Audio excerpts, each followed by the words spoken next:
Alors on a une petite fatwa de la Lajna Da'ima qui porte sur justement Al-Hajr. Regardez comme la transition elle est toute trouvée.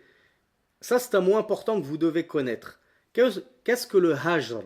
Hajara. C'est quoi ce Hajr?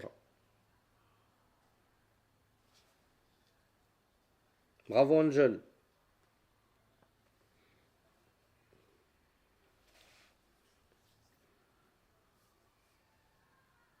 Alors non Yannis, c'est pas Hajar. C'est pas Hajar avec un Ha. Al-Hajr avec un Ha. Allez, je vais vous mettre sur la piste. Si je vous parle de Hajr al-Mubtadi', Al-Hajr, c'est le boycott. Et là, il n'est pas question de boycott des innovateurs, il est question de Hajr al-Qur'an. Est-ce qu'il est possible de boycotter le Qur'an quand on est musulman? Et si oui, comment ça pourrait se traduire, ce boycott des musulmans? وقال الرسول رب إن قوم اتخذوا هذا القرآن مهجورا. Allah Azza wa Jal nous dit dans le Coran, le messager a dit, ou dira, parce qu'en réalité c'est Yawm al-Qiyamah qu'il dira ça, Seigneur, mon peuple a pris ce Coran pour objet de délaissement. C'est ça le boycott, pour objet de délaissement. Donc en quoi ça consiste le fait de délaisser le Coran? Donc on a posé la question à la Lajna Da'ima. Déjà, on a introduit la question en disant lire le Coran, est-ce que c'est recommandé ou c'est obligatoire? Alors je vous pose la question, mes frères et mes sœurs. Lire le Coran, du coup, c'est obligatoire? On est tous obligés de lire le Coran, au moins un petit peu? Ou bien c'est uniquement recommandé? Ah, bravo Yanis. Yanis l'a apporté une subtilité que je pensais que peu d'entre vous trouveraient. Alors, il y en a beaucoup qui me disent c'est obligatoire, mais non, pas du tout. C'est pas du tout obligatoire. Bravo Samia, qui m'a apporté la subtilité. Le Coran, c'est pas obligatoire de le lire. Par contre, il y a une partie du Coran qui non seulement il est obligé de la lire, mais on est même obligé de l'apprendre par cœur. C'est quoi ce hizb, ce morceau, cette partie du Coran qu'on est tous obligés d'apprendre par cœur? À partir du moment où on est pubère, on est dans l'obligation d'apprendre cette partie du Coran. C'est quoi cette partie? Juz Amma,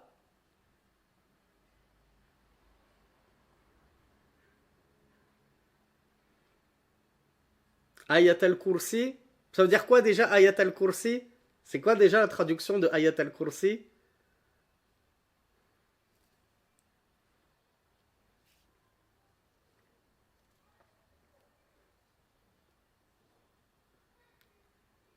Voilà, alhamdoulilah, vous êtes tous d'accord. Verset du marchepied, du repose-pied, et non pas du trône.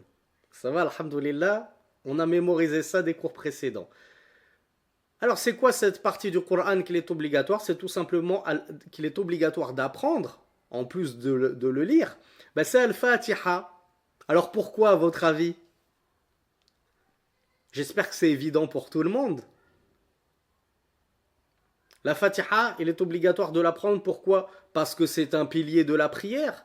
Je ne peux pas prier sans Fatiha.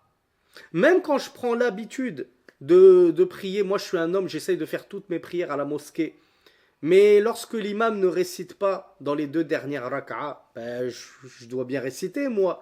Donc je suis obligé à un moment donné de réciter la Fatiha. Et surtout pour nos sœurs qui ne prient pas à la mosquée, ou les hommes qui n'ont pas l'occasion de prier à la mosquée, il y a point de prière valide si tu ne récites pas la Fatiha dans chacune des unités de cette prière. Donc on voit que c'est obligatoire d'apprendre au moins une partie du Coran, en l'occurrence Al-Fatiha. Mais sinon, lire le Coran, ce n'est pas une obligation, c'est une recommandation, nous explique Al-Lajna Da'ima. Le Coran, il a été descendu afin qu'on ajoute foi en lui, pas pour qu'on décore nos murs avec des versets du Coran, comme le font certains. Le Coran, il a été descendu pour être appris, lu, médité, et afin qu'on œuvre selon ses enseignements, ses sagesses et ses jugements. Le Coran, il a aussi été descendu afin qu'on se soigne par son biais. Il est possible, mes frères et mes sœurs, de nous soigner par le Coran. Ça veut dire quoi? Ça veut dire que je prends mon mushaf et je le frotte sur moi comme ça, c'est ça se soigner par le biais du Coran? Qu'est-ce qui est voulu par se soigner par le Coran? Oui, Bin Valérie nous parle de ruqya. Et du coup, cette ruqya, cet exorcisme, il se pratique comment? Bravo Samia. En le récitant, pas en frottant des feuillets du Coran sur soi. Je crains même que ça rentre dans le fait de manquer de respect au Coran, de frotter le Coran à tes vêtements. Non, il faut plutôt lire, réciter le Coran. En français ou en arabe ou en chinois, ça passe. Allah, il comprend toutes les langues. La foi, c'est dans le cœur.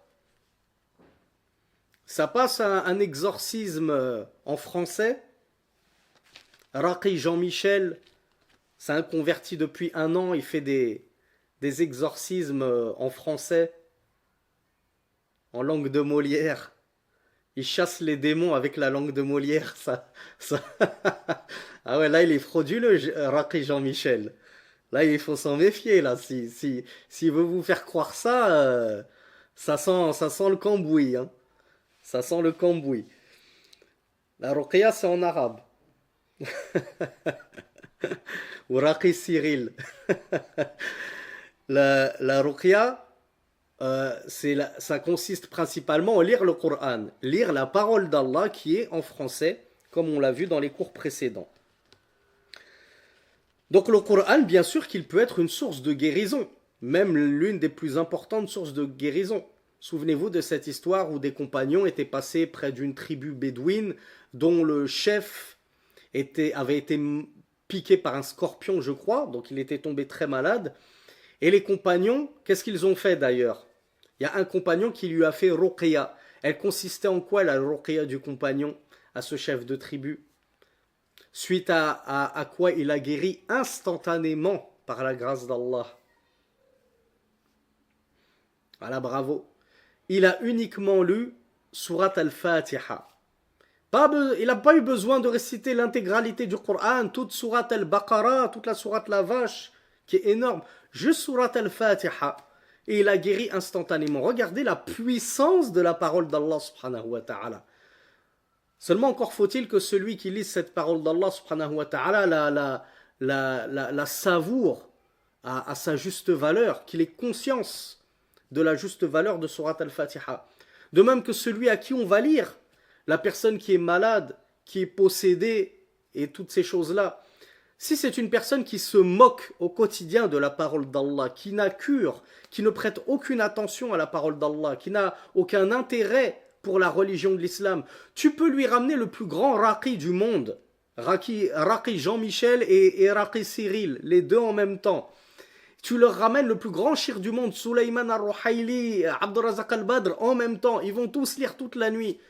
Si cette personne se moque éperdument de la parole d'Allah subhanahu wa ta'ala, pensez-vous qu'Allah azza wa jal, il va accorder la guérison à une telle personne, il va honorer cette personne, il va faire en sorte que sa parole fonctionne sur cette personne-là? Bien la réponse est Allahu a'lam. On ne sait pas. Allah fait miséricorde à qui il veut et il guérit qui il veut. Mais personnellement, j'aurais peu d'espoir pour une telle personne. Elle appelle tous les raqis du monde et ensuite elle se plaint que ça fait 10 ans que personne n'a jamais réussi à la guérir. Mais Ourti, ça fait 10 ans que tu veux toujours pas te voiler. Akhi, ça fait 10 ans que tu veux toujours pas te mettre à la prière. Et ainsi de suite. Tu es toujours dans les péchés. Donc il suffit pas juste de lire la parole d'Allah subhanahu wa ta'ala. Il faut aussi faire les causes pour guérir. Mais on ne va pas sortir de notre séminaire qui porte uniquement sur le Coran. On a déjà donné des cours et des allocutions au sujet de la ruqya et de ce qu'elle devrait réellement être en réalité. Donc le Coran, il a été descendu pour qu'on le mette en pratique, qu'on le lise, qu'on le médite, éventuellement qu'on l'apprenne. C'est un fardu kifaya. C'est une obligation collective. Si une partie de la Ummah s'est chargée de cette obligation et a appris le Coran, alors on n'est pas obligés, tous, autant que nous sommes, d'apprendre le Coran. Alors regardez la partie que j'ai beaucoup aimée de la fatwa de la Lajna Da'ima. Ils nous disent وَالْإِنسَانُ قَدْ يَهْجَرُ الْقُرْآنَ فَلَا يُؤْمِنُ بِهِ. Alors, on va voir tous les différents cas de boycott du Coran. Et on va le voir de manière décrescendo. La Lajna Daima nous a dit l'homme peut boycotter, délaisser le Coran, premièrement, en n'y ajoutant pas foi. Tous les infidèles qui refusent de croire en le Coran, eux, ce sont les premiers à avoir boycotté le Coran. C'est le plus grand de tous les boycotts, c'est carrément de ne même pas y croire. فَلَا يُؤْمِنُ بِهِ وَلَا يَسْمَعُهُ وَلَا يُصْغِ إِلَيْهِ. Ne prête même pas l'oreille à ce Coran, s'en détourne entièrement. وَقَدْ يُؤْمِنُ بِهِ وَلَكِنْ لَا يَتَعَلَّمُهُ. Et il se peut qu'il écoute, il croit en le Coran, mais il ne veut pas l'apprendre. وَقَدْ يَتَعَلَّمُهُ وَلَكِنْ لَا يَتْلُوهُ. Troisième niveau de boycott, il se peut qu'il apprenne un petit peu du Coran, notamment les dernières sourates qu'on appelle les sourates protectrices, qui sont très importantes justement dans le cadre de la ruqya, avec Ayat al-Kursi, le verset du marchepied. Donc il se peut que quelqu'un apprenne le Coran, mais il ne le lise jamais, le Coran. Ça fait partie des sortes et des degrés de boycott, de délaissement du Coran. وَقَدْ يَتْلُوهُ وَلَكِنْ لَا يَتَدَبَّرُهُ. Quatrièmement, il y en a qui va écouter le Coran, l'apprendre, le lire, cependant il ne va pas le méditer. Pensez-vous qu'une telle personne rentre dans les cas de boycott du Coran? Bien, la Lajna Daima nous dit, ça fait partie des façons de boycotter le Coran. Bien sûr, le boycott du Coran, on voit, il a plusieurs niveaux. Premier niveau, c'est de s'en détourner tellement qu'on n'y croit même pas. Deuxième niveau, c'est le fait qu'on écoute, mais on ne cherche pas à l'apprendre et le lire. Troisième niveau, on apprend, mais troisième niveau, on le lit plutôt et on ne l'apprend pas. Quatrième niveau, on le lit, mais on ne le médite pas. Donc le fait de s'abstenir volontairement, de chercher à comprendre l'essence de la parole d'Allah subhanahu wa ta'ala, ça peut être une forme de boycott, nous dit la Lajna Daima.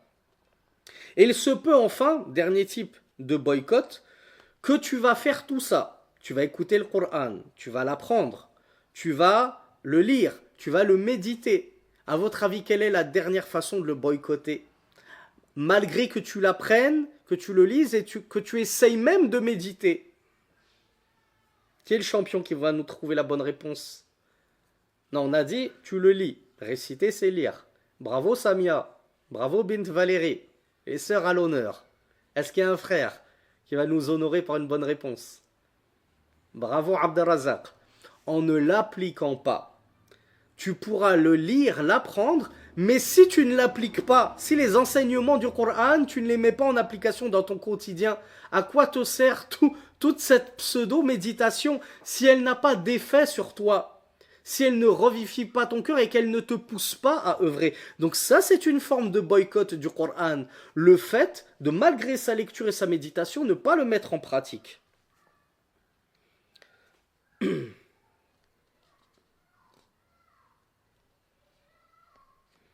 Donc Al-Lajna Daima nous explique que boycotter le Coran, le délaisser, on peut le rencontrer et cela peut survenir sous plusieurs formes, comme nous venons de le voir, chacune ayant un niveau plus ou moins grave. Il n'y a pas de... C'est pas binaire, c'est pas tout ou rien.